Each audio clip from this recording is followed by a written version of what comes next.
9절부터 11절까지입니다. 세 번역으로 준비를 했습니다. 우리 함께 읽겠습니다. 시작. 나는 그 문이다. 누구든지 나를 통하여 들어오면 구원을 얻고 드나들면서 꼴을 얻을 것이다. 도둑은 다만 훔치고 죽이고 파괴하려고 오는 것뿐이다. 나는 양들이 생명을 얻고 또 더 넘치게 얻게 하려고 왔다. 나는 선한 목자다. 선한 목자는 양들을 위하여 자기 목숨을 버린다. 요즘 우리가 요한복음을 또 나누고 있는데 요한복음 10장에서 예수님이 당신을 선한 목자라고 소개를 하십니다. 유대인들은 메시아를 기다리면서 다윗처럼 자기들을 이방인들의 압제에서 구원해 줄 강력한 정치 지도자를 기대했죠. 예수님이 오병이어 떡 5덩이 물고기 2마리로 5,000명이 넘는 사람들을 먹이시는 걸 보면서 그들은 광야에서 만나와 메추라기를 먹게 했던 모세의 모습을 떠올렸을지 모릅니다. 그래서 모세의 인도를 따라 이집트의 압제에서 벗어났던 것처럼 예수님이 자신들을 로마의 압제로부터 벗어나게 해주기를 기대했던 거죠. 그런데 우리가 아는 것처럼 하나님이 우리를 위해 준비하신 그 구원, 해방, 그 회복의 수준은 그들이 기대했던 것보다 사실은 훨씬 더 깊고 훨씬 더 근본적인 것이었어요. 죄로 망가지기 이전의 모습으로 우리를 회복시키려 하시기 때문이죠. 하나님이 우리 안에서 이루시려는 회복은 하나님과의 교제가 막힘이 없었던 창세기 2장의 상태까지 거슬러 올라갑니다. 그래서 필요한 게 우리 죄 문제의 해결이었고, 그래서 예수님께서 고난받는 메시아로 우리에게 오셨던 거죠. 그래서 예수님이 하신 말씀들을 우리가 조금 더 들여다보면 그 초점이 하나님 나라에 맞춰져 있다는 걸 알 수가 있습니다. 하나님 나라. 그래서 예수님의 첫 메시지 또한 이거였죠. 하나님의 나라가 가까웠으니 회개하고 복음을 믿으라. 그리고 여러 비유로 설명해 주신 게 이거였습니다. 하나님의 나라는 이와 같으니, 하나님 나라에 대한 설명이었어요. 그리고 여러 병자들을 고쳐주신 것도 하나님과의 관계가 다시 연결이 되면 경험하게 될 하나님 안에서의 그 근본적인 회복의 한 부분을 미리 맛보게 하려는 거였어요. 이게 치유의 밑에 깔려있는 의도입니다. 이렇게 하나님께서 우리에게 주시려는 회복은 유대인들이 기대했던 것보다 수준이 달랐습니다.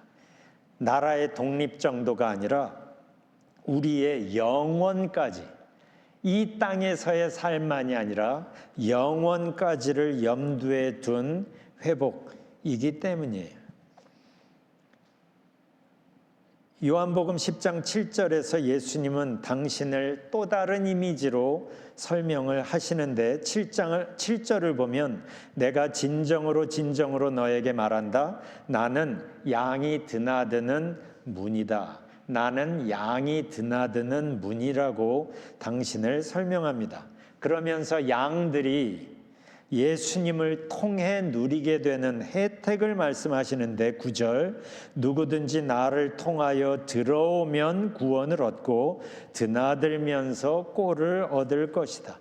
첫 번째 혜택은 구원이죠. 누구든지 나를 통하여 들어오면 구원을 얻고, 예수님을 통해 우리 안으로 들어오면, 좀 더 분명히 말하면 예수님을 통하여 하나님 나라 안으로 들어가면 하나님의 영향력 안에서 거기에서 진정한 안전을 누리게 되는 겁니다. 바로 이걸 경험한 사람들의 노래 중 하나가 찬송 411장이죠. 419장이죠. 주날개 및 내가 편안히 쉬네 밤 깊고 비바람 불어쳐도. 거기에서 경험하는 게 바로 평안인 거예요. 샬롬이죠. 샬롬은 문제가 모두 해결된 상태를 말하는 게 아니라고 했습니다. 샬롬은 하나님의 임재, God's presence, 하나님의 임재로 인해 만들어지는 결과를 말합니다. 문제보다 크신 하나님 안에 있기 때문에 누리는 평안함, 하나님의 임재가 만들어내는 평안함이에요. 지금 여기에서 예수님은 당신이 하나님의 영향력, 그 하나님의 평안함 안으로 들어가는 문이라고 당신을 소개하는 겁니다. 그러면서 또 다른 예수님을 통하여 얻는 혜택이 꼴이죠. 드나들면서 꼴을 얻을 것이다. 선한 목자이신 예수님은 양에게 무엇이 필요한지를 아시고 또한 충분하게 공급하시는 분입니다. 기도의 사람으로 널리 알려진 조지 뮬러는 말씀의 사람이기도 했습니다. 평생을 걸쳐 말씀을 읽고 묵상하다 보니까 읽으면 읽을수록, 묵상하면 묵상할수록 분명해지는 게 두 가지가 있더라 얘기합니다. 하나는 하나님의 전능하심이고 또 하나는 하나님의 사랑이어서요. 하나님의 전능하심과 사랑을 함께 품고 묵상해 보니 결론은 하나였다. 하나님은 우리에게 베스트만 주신다. 때때로 우리의 좁은 안목 때문에 하나님의 베스트를 이해하지 못할 때도 있지만, 그러나 지금까지 살아온 날들을 뒤돌아보면 하나님의 베스트에 감사할 수밖에 없게 되는 거죠. 그리고 이어서 8절에서는 예수님께서 도둑과 강도 얘기를 또 하십니다. 지난주에도 잠깐 나누었었는데 나보다 먼저 온 사람은 다 도둑이고 강도다라고 말씀하십니다. 세상에는 양들을 노리는 도둑과 강도들이 정말 많기 때문이지요. 그래서 말씀하시는 게 10절 상반절입니다. 도둑은 다만 훔치고 죽이고 파괴하려고 오는 것뿐이다. 달콤한 제안 같지만 그러나 그 끝은 비참하기 때문에 예수님은 그 파괴력을 반복해서 강조하십니다. 훔치고 죽이고 파괴하려고 온다고. 그래서 예수님이 우리에게 찾아오신 거죠. 이러한 파괴력 넘치는 유혹 앞에 있는 우리들을 보호하시려고. 그래서 말씀하시는 게 10절 하반절이죠. 나는 양들이 생명을 얻고 또 더 넘치게 얻게 하려고 왔다. 우리 앞에 생명의 길을 열어놓으시려고 오셨다고 분명히 합니다. 전에 이런 글을 읽은 적이 있습니다. 하나님께서 물고기를 창조하려고 하셨을 때 바다를 향해 말씀하셨다. 각종 물고기들을 내라고. 나무를 창조하려고 하셨을 때 땅을 향해 말씀하셨다. 각종 나무와 식물을 내라고. 그런데 사람을 창조하려고 하셨을 때 하나님은 스스로에게 말씀하셨다. 우리가 우리의 형상을 따라서 우리의 모양대로 사람을 만들자. 물은 물고기가 없어도 여전히 물이지만 물고기는 물이 없으면 아무것도 아니다. 죽는다. 흙은 나무가 없어도 여전히 흙이지만 나무는 흙이 없으면 아무것도 아니다. 죽는다. 마찬가지로 하나님은 사람이 없어도 여전히 하나님이시지만 사람은 하나님이 없으면 아무것도 아니다. 죽는다. 이처럼 사람은 존재를 위해서 하나님이 필요하다. 물고기가 물속에서 살도록 창조되었듯이 우리는 하나님의 임재 안에서 살도록 창조되었기 때문이다. 이게 우리가 진정한 의미에서의 존재를 위해 하나님과 연결되어야 하는 이유다.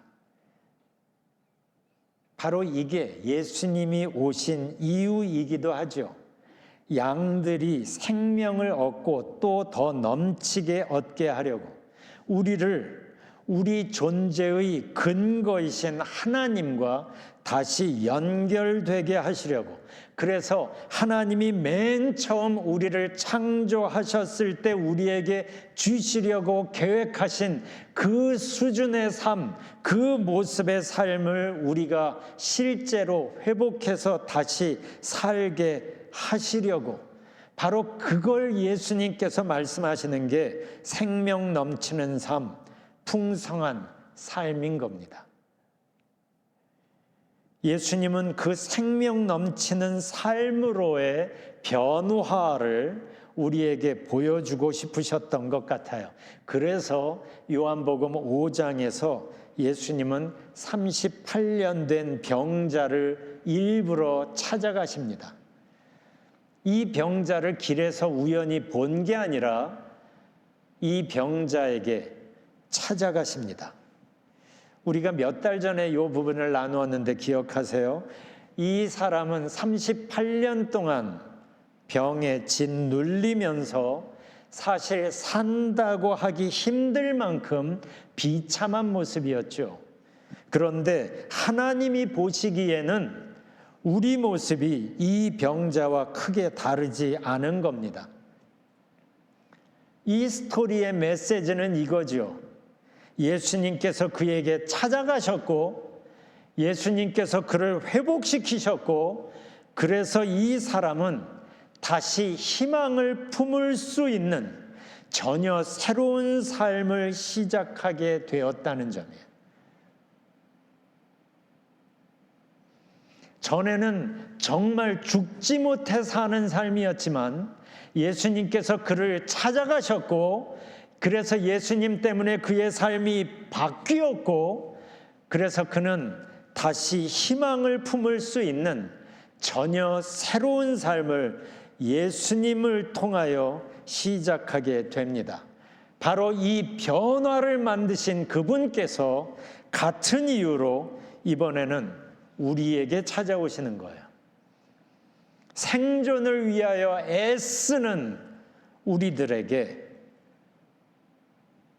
스트레스 팍팍 받아가며 힘들게 생존하느라고 수고하는 우리들에게 하나님께서 원래부터 주시고 싶으셨던 생명 넘치는 풍성한 삶으로 회복시키시기 위하여, 이게 복음의 핵심 메시지잖아요. 그래서 우리 존재의 근거이신 하나님과 다시 연결시켜 주시려는 겁니다. 왜냐하면 하나님 안에 있을 때 이 놀라운 변화가 가능하기 때문이고, 그분 안에서 우리가 이것에 대하여 알기만 하는 것이 아니라 경험하고 누릴 수 있게 되기 때문이에요. 바로 이 변화를 만드시려고, 이 변화를 알려주시려고, 그리고 이 변화를 만드실 수 있는 우리 존재의 근거가 되신 그분의 영향력 안으로 들어가게 하시려고 친히 문이 되어주신다는 거예요. 그래서 나는 양들이 드나드는 문이다 라고 말씀하시는 겁니다.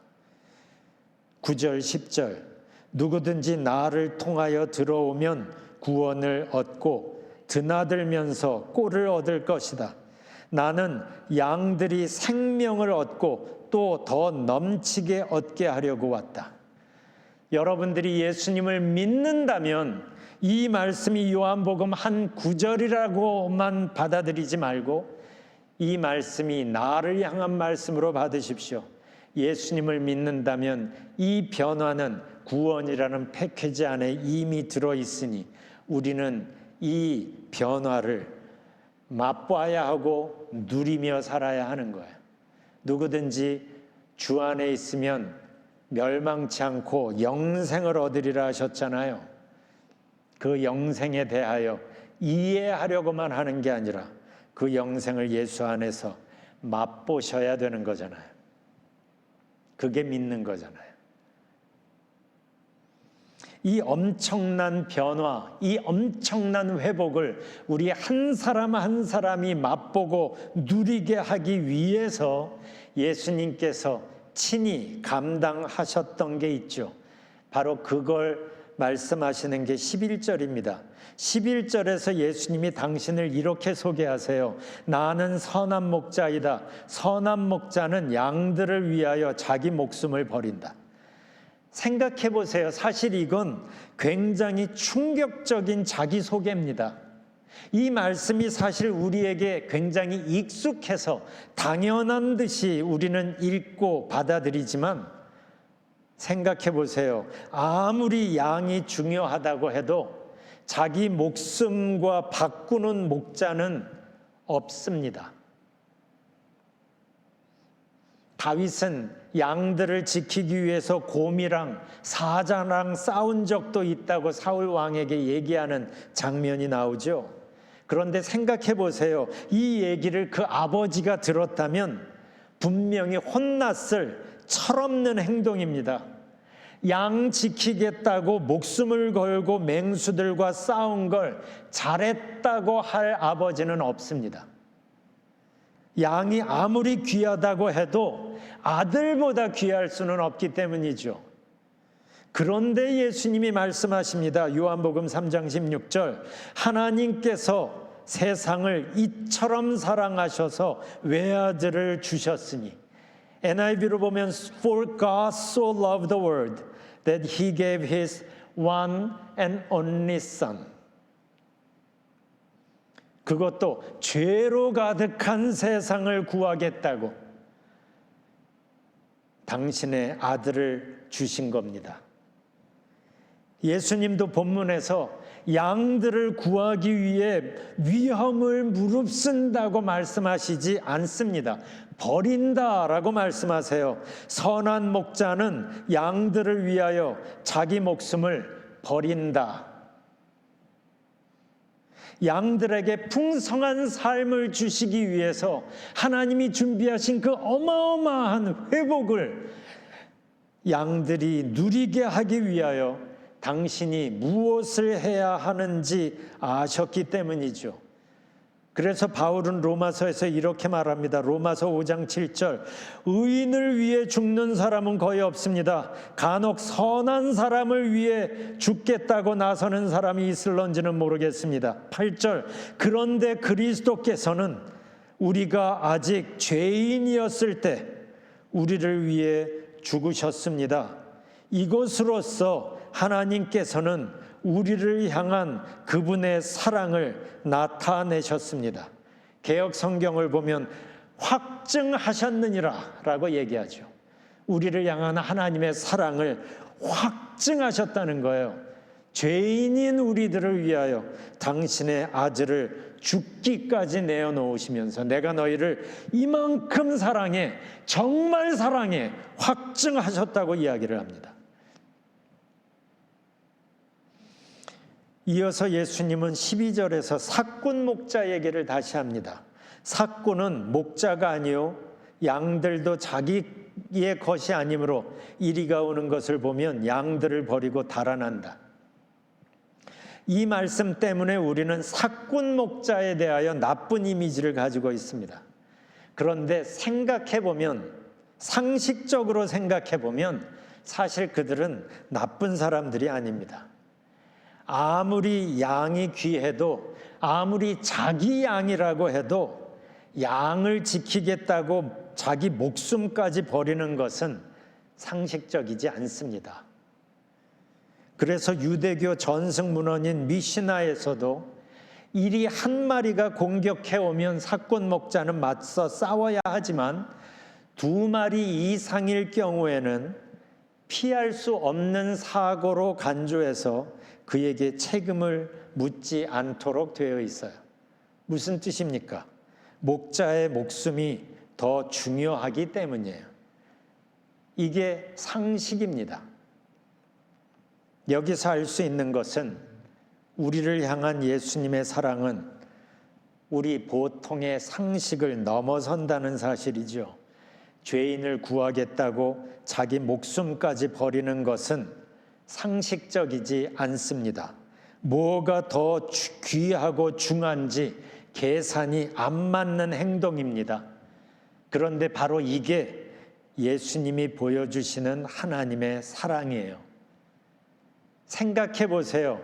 가산을 다 탕진해버린 둘째 아들, 우리가 흔히 말하는 탕자, 그 탕자가 집에 왔다고 소를 잡으며 잔치를 벌이는 아버지, 잃은 양 한 마리 찾았다고, 잃어버린 동전 하나 찾았다고 이웃들을 불러서 잔치를 여는 모습은 상식적이지 않습니다. 그런데 바로 이게 우리를 향한 하늘 아버지의 마음이라고 예수님은 알려주시는 거예요. 탕자를 영어로 하면 prodigal son이라고 하죠. 여기서 prodigal이라는 말은 낭비한다, 헤프다 이런 뜻이잖아요. 그런데 팀 켈러는 이 표현을 써서 하나님을 The prodigal God 이라고 표현합니다. The prodigal God. 사랑이 헤픈 하나님. 이분이 바로 예수님이 보여주시는 우리 하나님이신 거예요. 사랑이 헤픈 하나님의 모습은 씨 뿌리는 농부 비유에서도 보여집니다. 저 같으면 귀한 씨앗이기 때문에 좋은 땅에만 골라서 뿌릴 것 같아요. 그게 효율적이잖아요. 잘 날 수 있는 땅을 골라서 심을 것 같아요. 그런데 우리 하나님은 길가나 돌밭이나 가시덤불 가리지 않고 아무데나 뿌려 대십니다. 그냥 아무데나. 그래서 그 귀한 씨앗이 길가에도 떨어지고 돌밭에도 떨어지고 가시덤불에도 떨어지고 이렇게 설명을 하시는 거예요. 저 같으면 변화될 것 같은 사람, 가능성이 보이는 사람에게만 복음을 전할 것 같은데, 그런데 하나님은 그게 아니었어요. 세상 모든 사람들에게 복음을 그냥 마구 흩 뿌리시는 거예요. 변화될 것 같은 사람이나 전혀 복음과는 상관없어 보이는 사람에게도 복음이 들어가도록 모든 사람들에게 기회를 주시는 하나님. 지금까지의 과거가 어떻든지 간에 모든 사람들에게 기회를 주시는 하나님. 그 한 사람 한 사람을 기다리고 계시는 하나님. 이게 온 세상을 향한 우리 하나님의 진심인 거예요.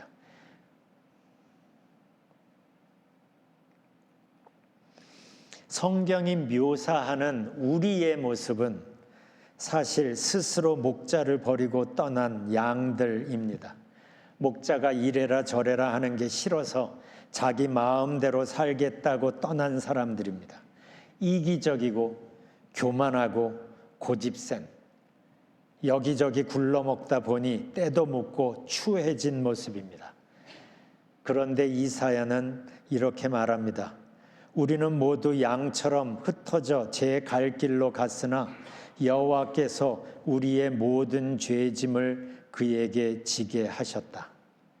여호와께서 우리 모든 죄짐을 그에게 지게 하셨다. 그래서 예수님께서 말씀하시는 겁니다. 선한 목자는 양들을 위하여 자기 목숨을 버린다. 사실 이건 전혀 상식적이지 않습니다.